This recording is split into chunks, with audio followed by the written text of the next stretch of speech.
Iowa City is a unique community.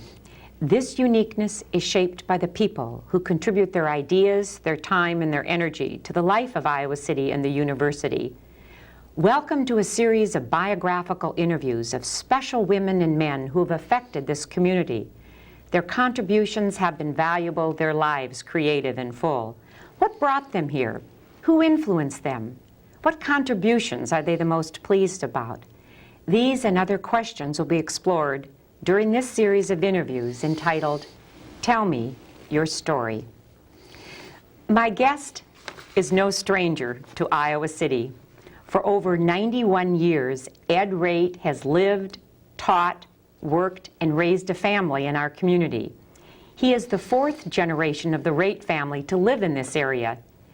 The first generation was his great-grandfather William, a stonemason from England, who along with his oldest son came to work on the construction of Old Capitol in 1840. Ed Raitt has the distinction of being the dean of area lawyers, as he is the oldest practicing attorney in Johnson County. I talked with many of his admirers, and words like integrity, thoroughness, competence, and humorous were used to describe Mr. Raitt. His history in Iowa City, his long and varied law practice, his love of the land and farming, his interest and support of Iowa athletics and the quarterback club are witness to a special Iowa Citian who is my guest on Tell Me Your Story. My first question for you, Ed Raitt, I'm going to call you Ed, is did you always want to be a lawyer? I would say no to that. It was my dad who wanted me to be a lawyer. He had tried to be a lawyer himself, but he found that he didn't have the background, so he always wanted me to be a lawyer, and I had no other course to satisfy my father. You have such an interesting history in Iowa City, being born in 1898. Your home, your old home, was built on now where the Johnson County Administration Office building is, down there where everybody knows where the new office buildings are. You attended a circus when you were just very young. Tell me about that. And it was right near your house. We had quite an acreage down there south of our home, maybe 30 or 40 acres, and plenty of room for a circus. And it was very much interesting to us kids around there to have a circus in your own backyard. So we did, and I used to put up a little pop stand in connection with the circus or carnival or whatever it was. And so we made a little money and a little fun and got along pretty well. And one night, didn't the circus was chased away because of a big rainstorm? Oh, yes, I remember. I don't know whether it was Hagenbeck or Gallmer Brothers. I think it was Gallmer Brothers. And I could see the clouds coming up in the west, and I knew that it was going to rain. I was sitting there talking with one of the old guys that helped put up the tents. And during about the middle of the circus, the rain did come, and I hit for home. But the interesting thing about it is that I wrote the whole thing up in one of my English course themes and got a good mark on it. See? Did you get an A? Got a pretty good grade, yeah. Another interesting thing in your past is your grandfather, Edward F., was the owner of the Raitt Glove Factory, one of Iowa City's largest employers. And it was located on Clinton to Capitol and Lafayette to Benton. And unhappily for the city and your family, a fire destroyed it in about 1911. But now they made a special kind of glove that farmers used at that time. What was that? They called them husking gloves or husking pins. In the old days, apparently they just husked corn with their bare hands. And my grandfather noted that that was pretty rough on the hands and the people. So he developed a couple of pins or gloves with pins on them to help farmers take the husks off of the corn, and made a pretty good deal out of it because they didn't have it. And that's the whole story of that. He got 2 patents on it. And used for a while then. Farmers used them for a while. Yeah, and then eventually they developed these automatic husking rigs that there was no use for husking pins. I know they made other gloves besides Oh, that. yes, later on they expanded, but the start of it was husking gloves, because otherwise people were pulling the husks off with their hands. Now, you attended the old First Ward School, which was where the old Henry Sabin School was, and then you went to grammar school, which was the old Central High School, and then you graduated from Iowa City High School in 1915. Then it was off to Iowa for your first law degree. I read it was in 1921, and then in 1923 you received another law degree, your Doctor of Jurisprudence degree. And then it was into a partnership with O.A. Byington? Judge O.A. Byington. Judge O.A. Byington. And you were off into trial law. I was interested in it. The old judge had been a good lawyer and well known, but he was getting up in years, and he was tickled to death to let me go ahead and do the work. And he would sit by, and we'd occasionally have a consultation, but I did most of the work.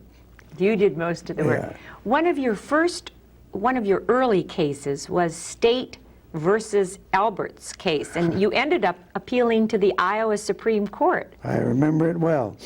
Well, tell us about it. Well, this old colored man was a friend of mine in Iowa City, and a family moved up here from out of the county and lived with him, and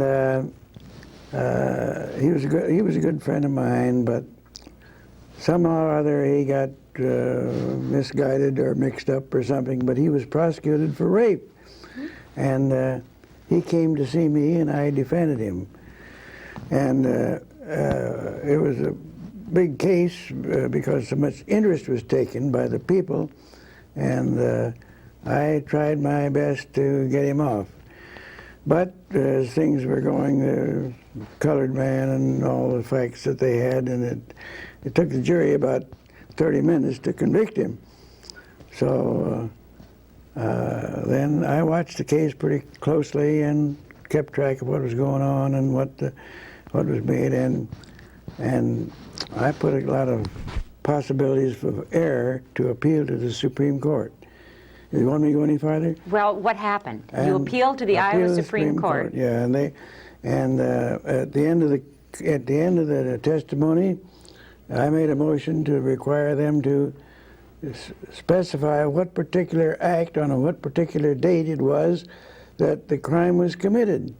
The judge and Mid-O'Connor, the county attorney, said no, it was a continuous deal, so it didn't work. Well, to make a long story short, he was promptly convicted, and I appealed on that ground, that it should have been limited to one particular act rather than a shotgun appeal.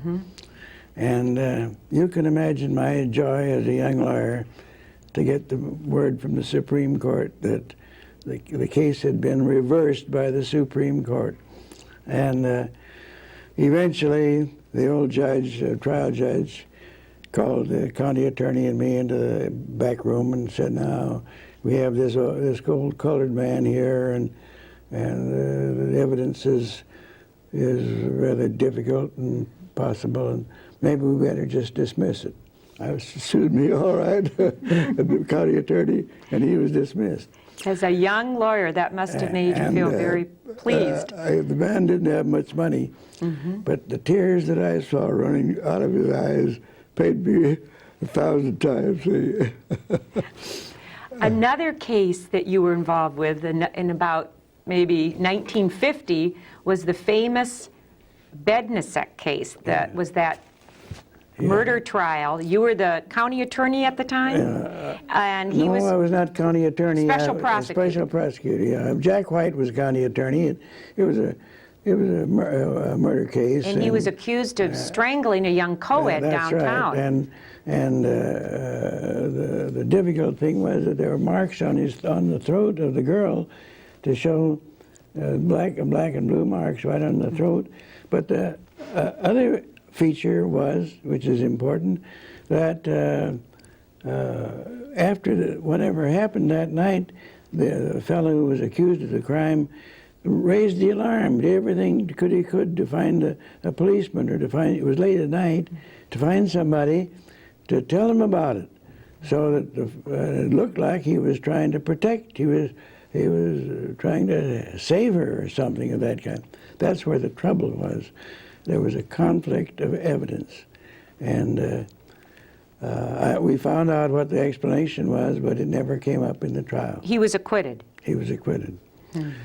I talked with a lot of people about this, and I always explained it this way, that at the time of the crime, at the time of the alleged crime, it may have been a crime, but at the present time, the same acts would not have been subject to prosecution. Now you can go from there. I didn't want to go any farther. Okay. I know the London sent a newspaper reporter, Chicago, and then you mentioned before this interview today that you were on the front of the LA Times. Well, no, one of my good friends here opened the newspaper and saw me on the front page with his case. With his case. Yeah.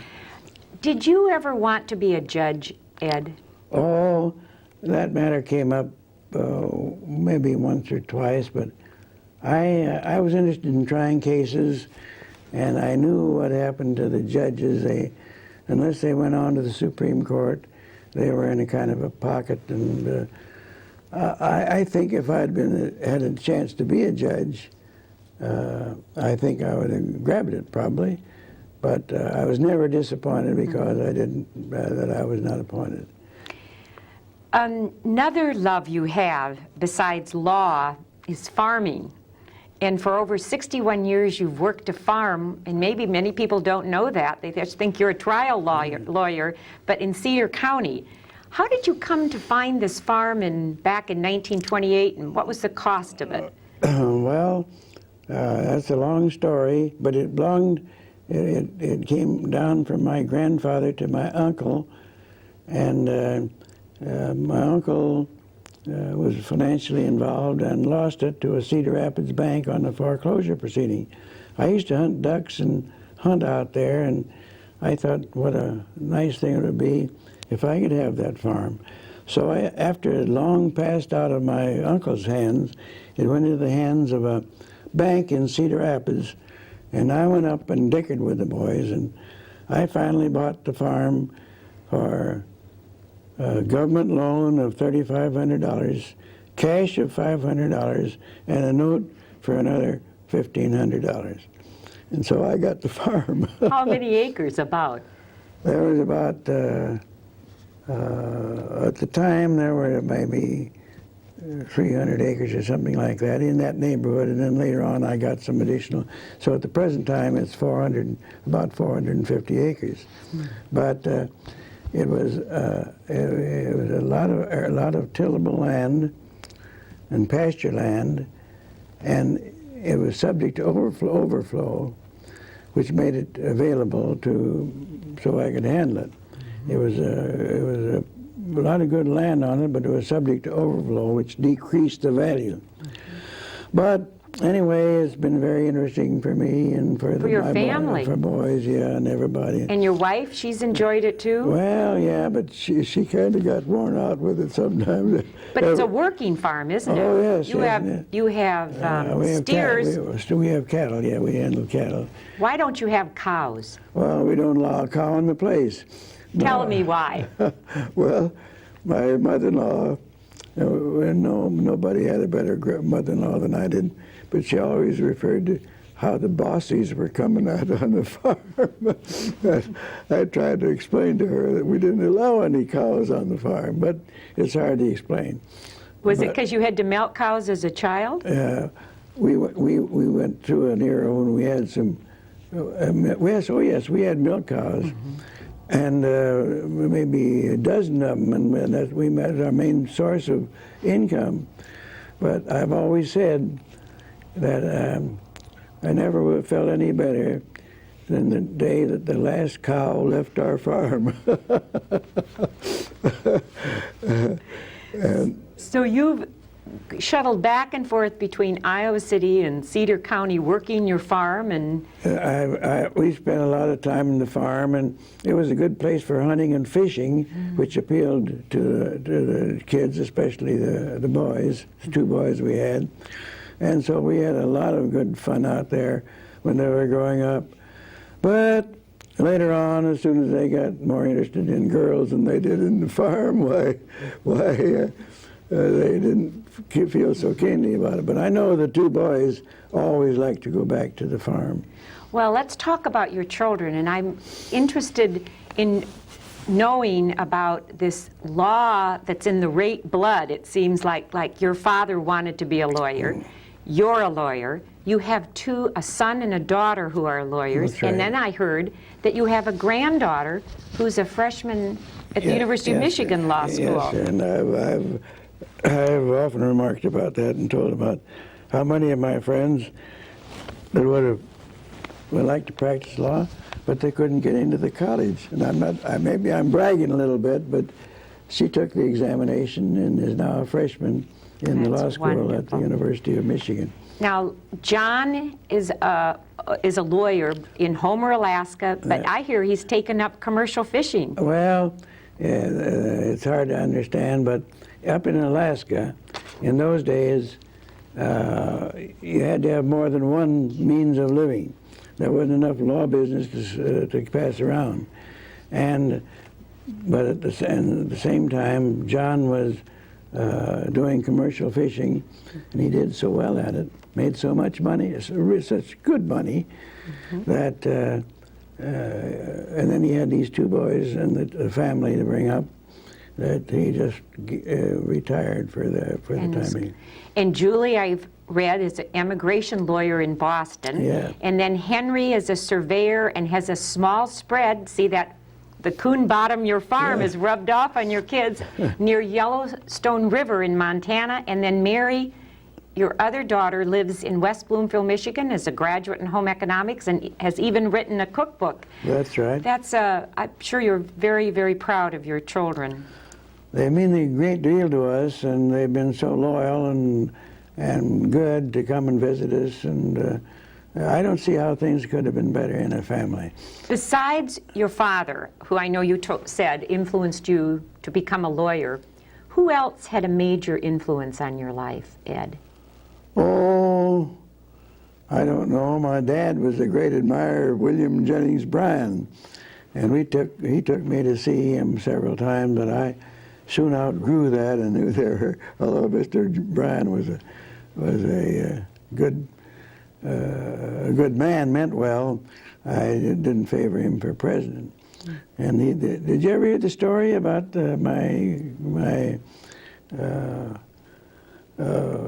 he went to a party one time in Cedar Rapids. Your father did not? No, Mr. Bryan did. Okay. And told a story on him that he went to my father-in-law's home, who was up for the Chautauqua one time, and I had two daughters, a younger one and an older one. And when it was customary for the head of the local bar or local people to put on a party for the visitors, so they had put on a big dinner for William Jennings Bryan. But what happened was that my youngest daughter, and I can't name her, followed him from the dining room into the sitting room, what we used to call it, and looked up to William Jennings Bryan and said to him, "My dad says you're a damn fool." Is that true, Ed? That's 100% true. It was in the Cedar Rapids Gazette. I'm teasing you. Yeah. That's a wonderful story. I hear your grandmother Rate was quite a character. She lived to be past 90 years of age. And was kind of strict?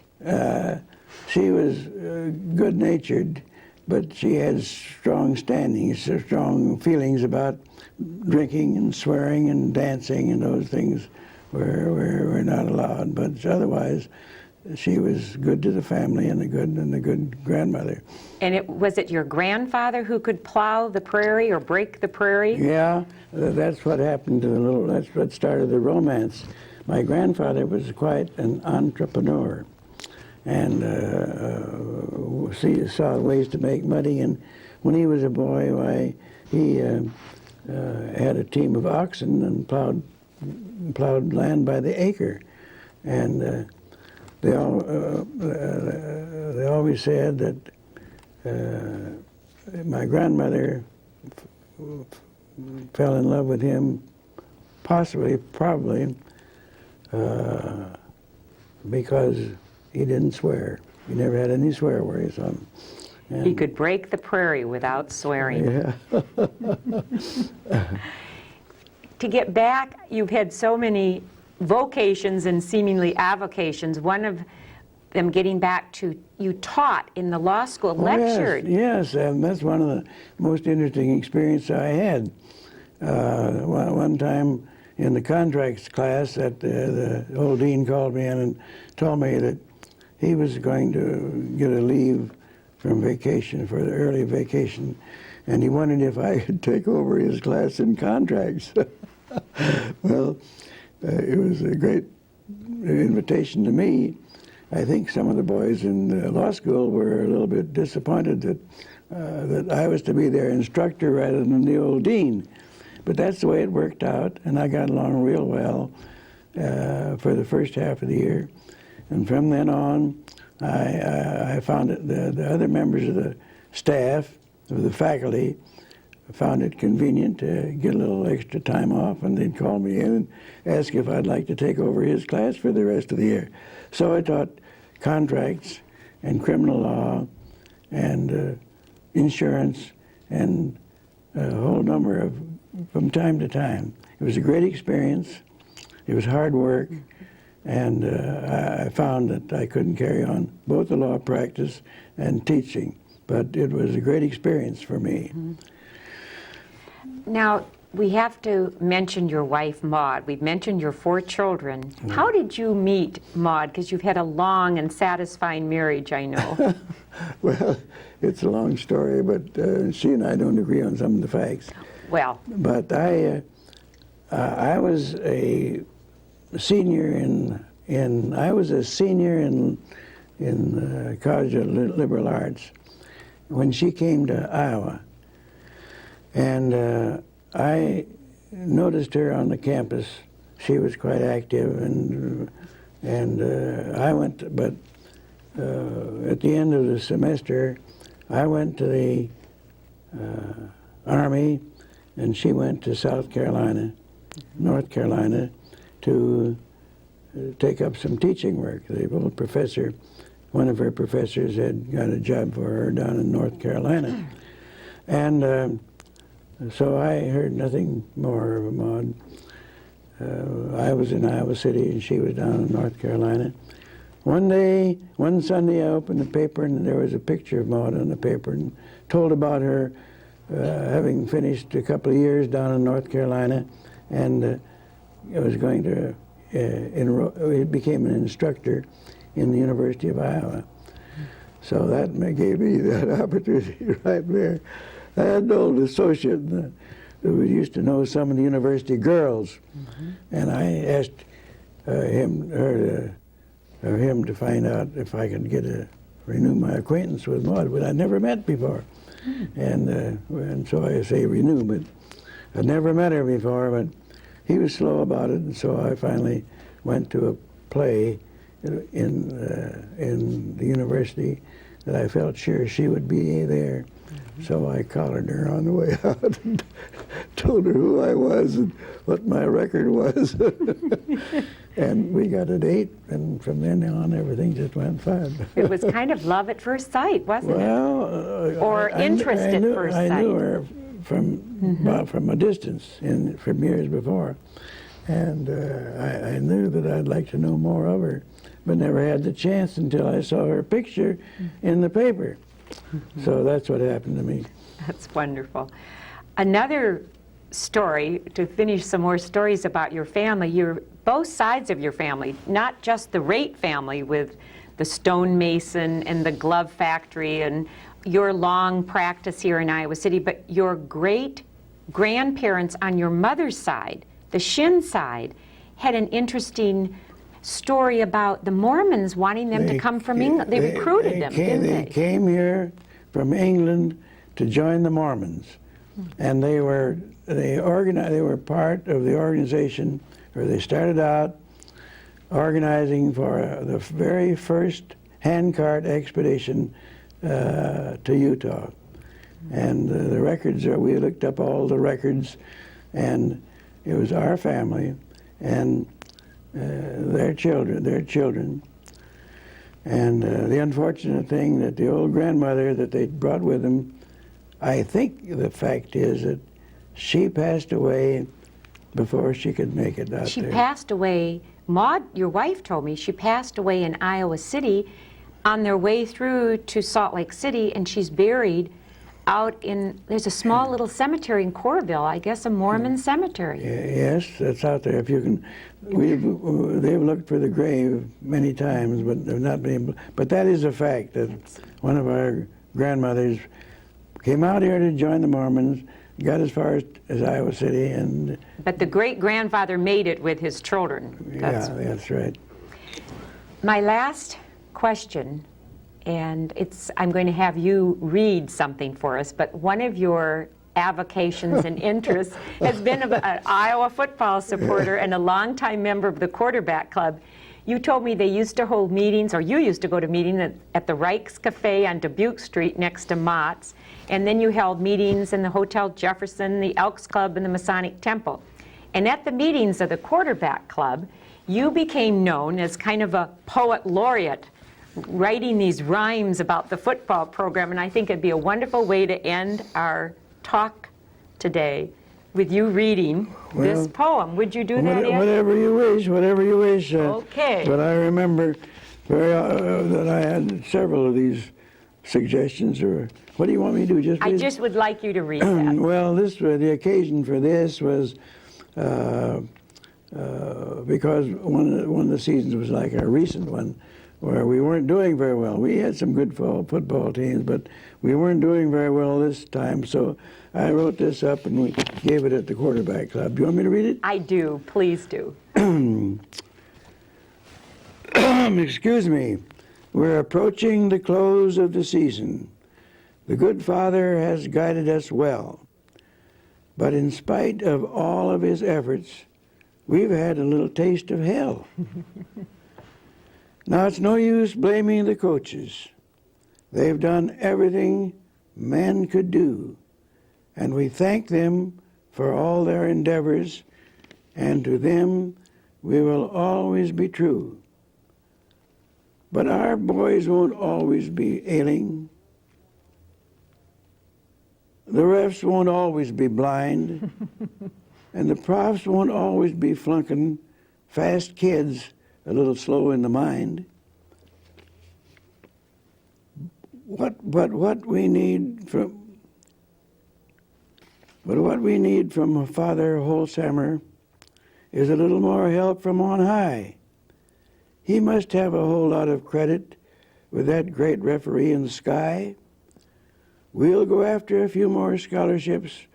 We'll get the best guys in the land, and they'll just put on those golden slippers and we'll head for the promised land. That's Ed Raitt, a longtime practicing attorney, husband, father, farmer, U of I football and quarterback club supporter. He has penned humorous rhymes over the years for the Bar Association, the Quarterback Club, legal secretaries, and others. He's the fourth generation of the Raitt family to live in this area, and he will be 92 years old in January. One of Ed Raitt's professional colleagues, Bill Phelan, a well-known Iowa City attorney, was quoted as saying, "It is difficult to capture the right words to express my affection and appreciation of Ed Raitt. It seems inadequate to say that he is a fond and esteemed colleague. He is my favorite lawyer." What a tribute. Thank you, Ed, for being my guest on Tell Me Your Story. Thank you.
From beside